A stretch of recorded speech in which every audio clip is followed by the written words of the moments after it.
Bienvenue dans Terrienne, l'actualité sur la condition des femmes dans le monde. Militantes pour les droits des femmes, pour l'environnement, l'égalité raciale ou la communauté LGBTQI+, ou engagées pour la défense de la liberté, la démocratie et la paix, ou encore survivantes de guerre ou de génocide. Les femmes sont en première ligne des grands mouvements de cette première partie du XXIe siècle. La journaliste québécoise Mélanie Loisel a rassemblé une vingtaine de témoignages de ces femmes dans un ouvrage à l'approche résolument féministe. Ils vivent le siècle, c'est un livre où on remarque qu'au cours des dernières années, ce sont les femmes qui sont au front, qui militent contre les dictateurs, qui mettent sur pied des ONG pour venir en aide aux opprimés, aux laissés pour compte, aux gens en difficulté.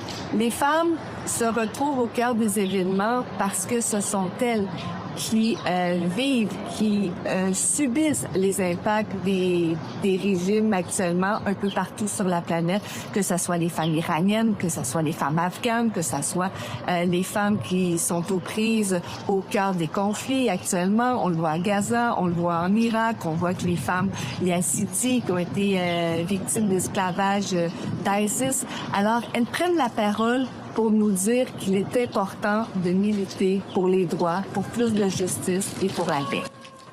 Oui, l'une de ces femmes au front est une féministe syrienne, Lubna Al-Kanawati. Au début du soulèvement du printemps arabe en Syrie en 2011, cette militante s'est mobilisée pour faire parvenir de l'aide humanitaire aux populations assiégées. Elle a aussi été intoxiquée par une attaque au gaz moutarde peu avant les frappes au gaz sarin menées par le régime syrien. Depuis, elle a dû fuir la Syrie. Elle a trouvé donc refuge maintenant à Paris où elle dirige une ONG pour les femmes syriennes. Très présente sur les réseaux sociaux, elle postait il y a quelques semaines cette vidéo depuis New York où elle participait à la conférence annuelle des Nations Unies. Et puis, parmi les nombreux autres témoignages présentés dans ce livre, on découvre aussi celui de jeunes femmes yézidis transformées en esclaves sexuelles quand Daesh a pris le contrôle de la région où elles habitaient avec leur communauté dans le nord de l'Irak. Une rencontre qui a particulièrement bouleversé Mélanie Loisel. Le témoignage qui m'a plus marqué, c'est celui des femmes yazidis qui ont été victimes de Daesh en Irak. J'ai eu la chance de les rencontrer à Toronto. Ça n'a pas été facile. J'ai été mise en contact avec elles.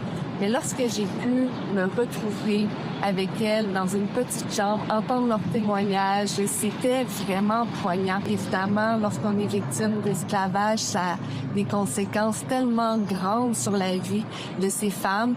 Mais malgré tout, leur discours est important à entendre. Il est important de leur donner la chance de revivre. Et c'est tout un défi, mais ça vaut le coup de s'intéresser et d'écouter ce qu'elles ont à dire. Voilà, un dossier signé Catherine François, à retrouver bien sûr sur le site de Terrienne. À la semaine prochaine.